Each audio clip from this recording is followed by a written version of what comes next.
ఆయిషా గారు reentry chances అయితే వచ్చేసినాయి భయ్య. అసలు మ్యాటర్ ఏంటంటే హౌస్ నుండి బయటకు వెళ్ళిపోయాక ఆయిషా గారు బేబీ హౌస్ని మిస్ అవుతున్న ఫీలింగ్ వస్తుంది అని చెప్పి ఆయిషా గారు మొన్న నైటో బిగ్ బాస్ టీమ్కి ఫోన్ చేసి చెప్పారనమాట, ప్లీజ్ మళ్ళీ నన్ను మీరు బిగ్ బాస్ హౌస్లోకి రీఎంట్రీ తీసుకోండి, ఇప్పుడు నా హెల్త్ కొంచెం బాగానే ఉంది, నేను బిగ్ బాస్ హౌస్ని మిస్ అవుతున్నాను అని.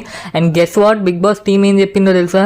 సాటర్డే లోపు కనుక మీరు వస్తే ఖచ్చితంగా మీకు బిగ్ బాస్ హౌస్లోకి ఎంట్రీ ఇస్తామని అయితే బిగ్ బాస్ టీమ్ అనేది చెప్పిందంట ఆయిషా గారికి.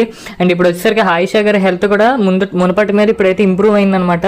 సో ఆయిషా గారు రీఎంట్రీ ఇచ్చే ఛాన్సెస్ ఖచ్చితంగా ఉన్నాయి 100కి 99%. బట్ ఇక్కడ ట్విస్ట్ ఏంటంటే ఆయిషా గారు కనుక హౌస్లోకి వస్తే ఖచ్చితంగా భరణి గారు లేదా శ్రీజ గారిలో ఒకరైతే వెళ్ళిపోతారనమాట.